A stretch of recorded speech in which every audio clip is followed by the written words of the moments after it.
नमस्कार दोस्तों, home science academy में आपका स्वागत करती हूँ। आज आपके लिए बाल्यावस्था में क्या आहार दिए जाते हैं, कैसे पोषण किया जाते हैं बच्चे का, इसके बारे में बताएंगे। इसके पहले मैंने शैशवावस्था के बारे में बता चुकी हूँ और इसके पहले भी मैंने डायबिटीज़, हृदय रोग और भी अन्य जितनी लगभग बीमारियाँ हैं उसके बारे में मैं बता चुकी हूँ। और उसमें जाकर के आप प्ले लिस्ट में देख लीजिएगा, टीजीटी के प्ले लिस्ट में। और इसके साथ साथ आहार और पोषण में भी मैंने बताया है। तो टीजीटी के सिलेबस पे जाएंगे, आपको जो सिलेबस के अनुसार आपको टॉपिक वहाँ पर मिल जाएंगे, वहाँ से आप सारे टॉपिक आहार और पोषण के देख सकेंगे। तो देखिए यहाँ पर हमारा है बाल्यावस्था में आहार। ये बाल्यावस्था को यहाँ पर दो कैटेगरी में है। एक कह सकते हैं पूर्व बाल्यावस्था में से 6 है और उत्तर बाल्यावस्था में 6 से 12 वर्ष की है। और कहीं कहीं ये वर्षा 2 से 3 वर्ष की मानी गई है। तो सबकी अपनी अपनी राय है, लेकिन जो ज़्यादातर देखा जाता है पूर्व बाल्यावस्था 1 से 6 वर्ष और उत्तर बाल्यावस्था 6 से 12 वर्ष। तो सबका अपना अपना थिंकिंग होती है, कोई 2 से 3 वर्ष, कोई 2 से 5 वर्ष। तो ये जान लीजिए पूर्व बाल्यावस्था, ये स्कूल जाने से जो पूर्व पहले की अवस्था होती है पूर्व बाल्यावस्था होती है, और उसके बाद जो होती है बाल्यावस्था, कह सकते हैं उत्तर बाल्यावस्था होती है। तो इसमें बच्चे को बहुत ही ध्यान देने की जरूरत होती है, क्योंकि उनकी जो ग्रोथ होती है वो लगातार बढ़ते रहते हैं किशोरावस्था तक।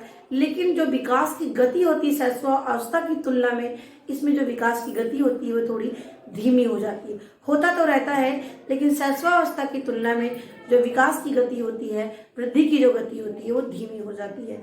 लेकिन इसमें भी ध्यान देने की जरूरत पड़ती है, क्योंकि यदि बाल्यावस्था सही से नहीं होता है तो किशोरावस्था में उसका प्रभाव पड़ता है, शारीरिक मानसिक विकास पर उसका प्रभाव पड़ता है। तो इसीलिए बच्चे के केयर के लिए बहुत ही आवश्यक बातें होती हैं कि हमें किन किन बातों का हमें ध्यान रखना चाहिए, क्या क्या चीज़ें उनको देना चाहिए, कैसे उनका केयर करें, ये सारी चीज़ों पर हम चर्चा करेंगे। तो आइए देखते हैं। यहाँ पर सबसे पहले है कि इसमें शारीरिक और मानसिक विकास होता है और इसकी क्रियाशीलता उनकी शैशवावस्था की कंपेरिजन में क्या हो जाता है, बढ़ जाता है। क्योंकि बच्चा इसमें एक्टिविटी ऐसे करने लगता है, घर के अंदर भी घर के बाहर भी, आउटडोर भी गेम खेलता है, इंडोर भी गेम खेलता है। तो उसकी जो क्रियाशीलता होती है वो बढ़ जाती है। पढ़ने से और खेलने के साथ साथ पढ़ने और लिखने में भी उसकी क्रियाशीलता बढ़ जाती है। तो ये सारी चीज़ों की वजह से उसको ज़्यादा ध्यान देने की जरूरत पड़ती है। और उसका वजन, जैसे मैंने अभी शैशवावस्था में आपको बताया था कि उसमें 6 मंथ में वजन जो होता है बच्चे का दुगना हो जाता है और 1 साल में 3 गुना हो जाता है। लेकिन यहाँ पर जो वजन होता है, उस बच्चे का वजन बाल्यावस्था में 1 साल में केवल 2.5 किलो वजन ही बढ़ता है। 1 साल में 2.5 किलो का ही वजन बढ़ता है बच्चे का। अब इसमें लेकिन भूख में वृद्धि हो जाती है और जो बच्चा होता है इसमें चटपटी चीज़ों को खाना ज़्यादा पसंद करने लगता है। दूध को कम इच्छा करती है उसकी, यदि कम लेने की कोशिश करता है, दूध उसको पसंद नहीं होता है इस अवस्था में। और इसमें जिज्ञासु वृत्ति का होता है। जिज्ञासु का मतलब होता है कि इसमें कोई चीज़ को सीखने की उसकी जो जिज्ञासा होती है, क्यूरियोसिटी होती है, बहुत ही तीव्र होती है। और कोई चीज़ सीखते बहुत जल्दी सीख भी लेता है, क्योंकि इसमें सीखने की जो कैपेसिटी होती है बहुत ही तीव्र होती है। और ये इसमें बच्चा आत्मनिर्भर रहता है, माँ पर कम डिपेंड होता है, क्योंकि इसमें अपने काम को नहाना धोना, अपनी चीज़ों को रखना सही से, ये सारे काम जो है कुछ ना कुछ करने लगता है। और उत्तर बाल्यावस्था में लगभग अपने काम को वो सही से करने लगता है। अब इसमें दूध को मैंने आपको बताया कम पसंद करता है, चटपटी चीज़ को ज़्यादा पसंद करता है, और जो है इसमें माँ पर निर्भरता जो होती है कम हो जाती है। तो ये सारी चीज़ें होंगी इनकी बाल्यावस्था की विशेषताएं, मैंने बता दिया। अब यहाँ पर है कि पोषक तत्वों की मांग। अब देखिए पोषक तत्वों की मांग कैसे अंदाजा लगाएंगे, कैसे किस उम्र की कैसे बच्चों को। देखिए यहाँ पर है, बच्चा सबसे पहले जानते हैं किस आयु वर्ग का है। किस आयु वर्ग का मतलब है कि किस आयु का, यानी 1 से 3 वर्ष की में है कि 6 से 12 वर्ष में है, ये हमें देखना है। और उसी के अनुसार उसको डिमांड होता है पोषक तत्वों की। दूसरा है हमारा बच्चा किस आय का, यानी उनकी उस बच्चे का इनकम क्या है। इनकम का मतलब परिवार, जिस परिवार का वो बच्चा है वहाँ के परिवार गरीब परिवार का है बहुत, कि मीडियम परिवार का है कि हाई परिवार का है। तो ये भी डिपेंड करता है, उसी के अनुसार वहाँ पर डाइट दी जाए कि जो चीज़ें दी जाए उनके ग्रोथ के लिए हो, उनके निर्माण के लिए हो, बच्चे के शरीर के और मानसिक विकास और शारीरिक विकास के अनुसार ही वहाँ पर निर्धारण करता है उसकी आय के अनुसार। अब बच्चा किस क्षेत्र में निवास करता है। अब किस क्षेत्र में निवास करना है कि बहुत ही स्लम एरिया है, नगरीय एरिया है, ग्रामीण इलाका है, ये भी मायने रखता है। और उसी के अनुसार बच्चे को चीज़ें प्रोवाइड की जाती है। खाद्य पदार्थों की उपलब्धता देखते हैं कि जो चीज़ पता लगा हमने बताया कि ये चीज़ खाना चाहिए और वो चीज़ पता लगा गांव में नहीं है और पता लगा शहरों में नहीं है, तो यानी कहने का मतलब है कि जो चीज़ हम बताएं उसकी उपलब्धता भी देखनी चाहिए कि वो चीज़ वहाँ पर मिलता है कि नहीं मिलता है। बच्चे की पसंद और नापसंद पर भी ध्यान दिया जाए। हम पता लगा इतना डाइट प्लान कर लिया और बच्चा वो चीज़ खाता ही नहीं है, उसको इतना पसंद ही नहीं करता, उसको छूता ही नहीं है, तो वो ऐसा डाइट प्लान किया जाए, ऐसी चीज़ें दी जाए बच्चे को जो उसकी पसंद के हो और उसमें ही कुछ फेरबदल करके उसको दिया जाए, उसके रूप को चेंज करके दिया जाए जिससे बच्चा पसंद करने लगेगा। जैसे बच्चा खाली आलू नहीं खाएगा, यदि आलू का पराठा बना के देंगे तो वो आलू खा लेगा, तो क्या है उसके साथ उसको रोटी के साथ उसमें आलू भी मिल गया, उसको सब्जी मिल गई, प्लस कार्बोहाइड्रेट भी मिल गया, तो ये चीज़ें हो गई। इसी तरह से उसके रूप को परिवर्तन करके भोज्य पदार्थों को दिए जाए। तो इतनी बातों का हमें ध्यान रख करके तब हमें भोजन को बच्चों को देना चाहिए। अब आते हैं जहाँ मेन टॉपिक आपका है पोषक तत्वों की आवश्यकता। अब इसमें देखते हैं कि क्या क्या चीज़ों की आवश्यकता पड़ती है। अब इसमें देखिए प्रोटीन। अब प्रोटीन की जरूरत देखिए बच्चे का, क्योंकि यहाँ पर शारीरिक और मानसिक विकास होता है, शारीरिक विकास वृद्धि होती रहती है बच्चे की, इसीलिए यहाँ पर उसको प्रोटीन की डिमांड बढ़ जाती है और उसमें उच्च प्रोटीन की आवश्यकता पड़ती है, क्योंकि उसके बॉडी का निर्माण होता है, मांसपेशियों की मरम्मत होती है और इसके साथ साथ बच्चे का ग्रोथ यानी आपके मेंटल रूप के लिए यानी मेंटल डेवलपमेंट के लिए भी प्रोटीन की आवश्यकता पड़ती है। तो इसके लिए जो है देखिए मैंने यहाँ पर दोनों मिला करके लिख दिया है, ये आपके आरटी चार्ट में जाएंगे सबका अलग अलग दिया गया है, लेकिन मैंने एक लमसम बाल्यावस्था में कितना जरूरत पड़ती है ये मैंने लिख दिया है। जैसे 26 ग्राम है आपका 1 से 3 वर्ष तक के बच्चों को है और 30 ग्राम है 6 से 12 वर्ष के लिए, तो मैंने दोनों को एक में कंबाइन कर दिया है। तो देखिए यहाँ पर 26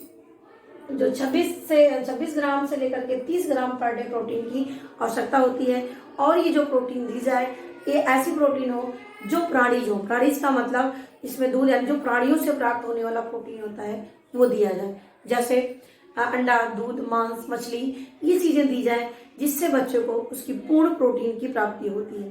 देखिए अब कंप्लीट प्रोटीन इनकम्प्लीट होती है और सेमी होती है, तो यानी इसमें जो प्रोटीन दिया जाए वो उच्च क्वालिटी वाली प्रोटीन दी जाए, निम्न क्वालिटी वाली नहीं। तो ये प्राणी स्रोत से प्रोटीन दिया जाए। दूसरा कार्बोहाइड्रेट है, कार्बोहाइड्रेट की भी डिमांड हो जाती है इसमें कि बच्चा इसकी एक्टिविटी ज़्यादा हो जाती है, उसकी क्रियाशीलता में वृद्धि हो जाती है, आउटडोर खेल खेलना ज़्यादा पसंद करने लगता है और भी अन्य कार्य करने लगता है शिशुअवस्था की तुलना में, इसीलिए कार्बोहाइड्रेट की आवश्यकता इसमें पड़ती है।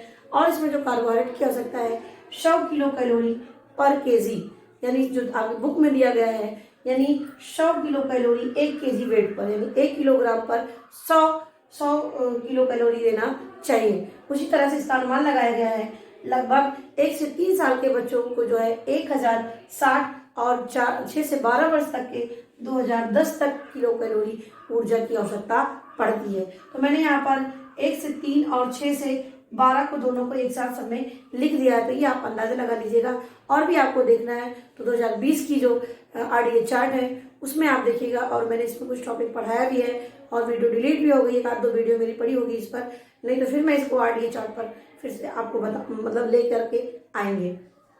तो देखिए यहाँ पर 1060 से 2010 तक किलो कैलोरी की आवश्यकता पड़ती है, किसमें, कार्बोहाइड्रेट की। तीसरा आता है हमारा खनिज लवण। अब देखिए खनिज लवण इसको मिनरल्स बोलते हैं। मिनरल में सबसे ज्यादा कैल्शियम, फास्फोरस और आयरन की आवश्यकता पड़ती है। कैल्शियम, फास्फोरस, आयरन की आवश्यकता सबसे ज्यादा पड़ती है, क्योंकि कैल्शियम और फास्फोरेट क्या होते हैं, ये हड्डियों में पाए जाते हैं और हड्डियों की ग्रोथ के लिए कैल्शियम और फास्फोरस की आवश्यकता पड़ती है। और जबकि जो आयरन होता है वो ये हमारे रक्त का निर्माण करने में हेल्प करता है। तो आयरन जो है देखिए जो 1 से 3 साल के बच्चे हैं उन्हें 9 मिलीग्राम और जो 6 से 12 तक के बच्चे हैं उनको क्या है 27 मिलीग्राम पर डे की आवश्यकता पड़ती है। तो ये चीज़ें मैंने यहाँ पर बता दिया है। अब और डिटेल में जाना है कि 1 से 3 फिर 4 से 6 में कितना है, 6 से 12 में क्या है, ये अलग अलग भी दिया गया है। यहाँ पर मैंने एवरेज के रूप में लिख दिया है लगभग 9 से 27 मिलीग्राम पर डे की आवश्यकता आयरन की पड़ती है। तो आयरन के लिए क्या क्या है, हरी सब्जियां हैं, गुड़ है, अनाज है और प्राणी स्रोत यानी अंडा, मांस, मछली, दूध, इन सबसे देखिए। लेकिन जो आयरन की और विटामिन सी की मात्रा दूध में कम पाई जाती है, ये भी आप याद रखिएगा। आयरन और विटामिन सी की मात्रा उसमें दूध में कम पाई जाती है। तो यानी जो प्राणी स्रोत जैसे मांस हुआ, अंडा हुआ, इसमें आयरन की मात्रा पाई जाती है। तो हरी सब्जियां जैसे पालक, पत्ता गोभी, फूल गोभी, इन सब में आयरन की मात्रा होती है और इन सबको खाने से क्या होते हैं, आयरन की प्राप्ति होती है। तो ये सब चीज़ें बच्चों को डाइट में शामिल करना चाहिए। अब देखिए जो कैल्शियम की मात्रा है, कैल्शियम 1 से 3 साल को 600 मिलीग्राम पर डे और 6 से 12 के लिए 800 मिलीग्राम पर डे की आवश्यकता पड़ती है इसकी, कैल्शियम की। तो ये भी आपको जानना जरूरी है, क्योंकि ये आपके एग्जाम में भी इस तरह से क्वेश्चन पूछे जाते हैं, आपके नेट हो, चाहे आप टीजीटी हो या पीजीटी हो। अब आता है हमारा आयोडीन। अब देखिए आयोडीन बहुत ही महत्वपूर्ण है, क्योंकि आयोडीन यदि नहीं रहेगा तो बच्चे का मानसिक विकास रुक जाता है। थायराइड जो ग्रंथि हमारे गले में पाई जाती है, उससे थायरॉक्सिन हार्मोन निकलता है। इस थायरॉक्सिन हार्मोन ये हमारे शरीर पर, कह सकते हैं, हमारे मानसिक विकास के लिए जिम्मेदार होता है। थायराइड ग्रंथि में थायरॉक्सिन हार्मोन की कमी से घेगा नामक रोग भी हो जाता है। तो यहाँ पर इस थायराइड ग्रंथि के लिए थायराइड आयोडीन जो है जरूरत पड़ती है। और इस आयोडीन हमें समुद्री जो जीव होते हैं, समुद्री जो खाने वाली चीजें होती है उसमें मिलता है, और आयोडीन नमक में भी पाया जाता है। तो इनके खाने से हमें पूर्ति होती है, बहुत न्यून मात्रा में इसकी जरूरत पड़ती है, और जिसको हमें खाने से हमारे शरीर में इसकी पूर्ति हो जाती है। नेक्स्ट हमारा आता है फोलिक एसिड। फोलिक एसिड भी जिस तरह हमारे आयरन की आवश्यकता पड़ती है, उसी तरह हमारे लिए फोलिक एसिड की भी आवश्यकता पड़ती है, यानी बाल्यावस्था में फोलिक एसिड की भी जरूरत पड़ती है। और ये 30 से लेकर के 70 माइक्रोग्राम तक की आवश्यकता पड़ती है फोलिक एसिड की, जो ब्लड के निर्माण में इनकी अहम भूमिका होती है। यदि इनकी भी कमी हो जाए, आयरन की कमी हो जाती है, तो बच्चे में खून की कमी हो जाती है, जिससे बच्चे का शारीरिक और मानसिक विकास रुक जाता है। अब आता है हमारा वसा। अब देखिए वसा में मैंने लिखा है यहाँ पर 27 मिलीग्राम, और 27 से 35 ग्राम, यहाँ पर मिलीग्राम नहीं है, क्या है, 27 से 35 ग्राम पर डे की वसा की आवश्यकता पड़ती है। और ये वसा प्राणीज यानी घी होने चाहिए, और इसके साथ साथ सूरजमुखी का तेल, cod liver oil, shark liver oil के द्वारा बच्चे को वसा की प्राप्ति हो जाए। इससे वसा, क्योंकि बच्चे के लिए वसा भी उतना ही जरूरत होती है जितना हमें कार्बोहाइड्रेट की आवश्यकता पड़ती है, क्योंकि ये जो वसा होती है ये बच्चे के, कह सकते हैं, कोमल अंगों की रक्षा करता है, इसके साथ साथ ऊर्जा देने का काम करता है, और ये बहुत ही अहम रोल अदा करता है। इसीलिए 27 से 35 ग्राम पर डे की आवश्यकता पड़ती है। लास्ट हमारा विटामिन सी है। विटामिन सी की जो आवश्यकता है 40 मिलीग्राम पर डे की आवश्यकता पड़ती है। विटामिन सी की आवश्यकता 40 मिलीग्राम पर डे की आवश्यकता पड़ती है बाल्यावस्था में। और ये जो खट्टे फल होते हैं, जैसे जितने भी लगभग फल हैं, सेब, केला, और इसके साथ साथ आंवला, नींबू, जितने ये सब में चीज़ में क्या है, अमरूद, विटामिन सी की प्राप्ति होती है। इसीलिए एक फल बच्चों को अवश्य खाना चाहिए, जिससे विटामिन सी की पूर्ति हो जाए। कहीं विटामिन सी आपके आरडीए में नहीं लिखा रहता, उसके स्थान पर एस्कॉर्बिक एसिड लिखा रहता है, क्योंकि विटामिन सी का रासायनिक नाम क्या होता है, एस्कॉर्बिक एसिड होता है। तो एस्कॉर्बिक एसिड जो है बच्चे को कितना, 40 मिलीग्राम पर डे देना चाहिए। तो ये आशा करते हैं कि आपको ये टॉपिक अच्छे से समझ में आ गया होगा। तो देखिए यहाँ पर जो ज़्यादा जानना जरूरी है, ये आयरन को 9 से 27 मिलीग्राम, कैल्शियम 600 लेकर के 800 मिलीग्राम पर डे, और प्रोटीन 26 से 30 ग्राम पर डे, और इसके साथ साथ यहाँ पर किलो कैलोरी 100 किलो कैलोरी पर केजी। और ऐसे देखा जाए 1 से 3 में 1060 और 2010 तक की किलो कैलोरी की आवश्यकता पड़ती है। तो एक बार 2 बार इसको देखेंगे, आपको याद हो जाएगा। विटामिन ए हमारा छूट रहा है। देखिए विटामिन ए में क्या है, इसमें 2 पार्ट में बटा के, रेटिनल और कैरोटीन में। अब देखिए जो कैरोटीन होता है वो 1000 से लेकर के 2400 माइक्रोग्राम, क्या है, ये माइक्रोग्राम है। 1000 से लेकर के 2400 तक माइक्रोग्राम की आवश्यकता पड़ती है कैरोटीन की, और जबकि रेटिनॉल की 400 से 600 माइक्रोग्राम की आवश्यकता पड़ती है। 400 से 600 माइक्रोग्राम की आवश्यकता रेटिनॉल की पड़ती है, जबकि कैरोटीन की 1000 से लेकर के 2400 तक की आवश्यकता पड़ती है। तो ये पूर्व बाल्यावस्था और उत्तर बाल्यावस्था मैंने दोनों यहाँ पर क्लियर किया। तो एक बार 2 बार आप देखेंगे तो आपको टॉपिक समझ में आ जाएगा। और फिर मैं नेक्स्ट आपके लिए लेकर के आऊँगी किशोरावस्था में दिए जाने वाले आहार। तो मेरी वीडियो आप बहुत ध्यान से देखिएगा, आपको सारे टॉपिक ऐसे ही बहुत ही आसान तरीके से समझ में आ जाएगा, और जिससे आप कोई भी एग्जाम देंगे आपको कभी हेजिटेशन नहीं होगा, कभी आपको रिवीजन में भी समस्या नहीं आएगी, क्योंकि मैंने एक ही वीडियो में सारी चीज़ों को कोशिश करती हूँ पूरा करने की, और ऐसे भी कोशिश करती हूँ जिससे आपको टॉपिक अच्छे से समझ में आ जाए। तो ये है मेरी वीडियो देखने के लिए आपको बहुत बहुत धन्यवाद।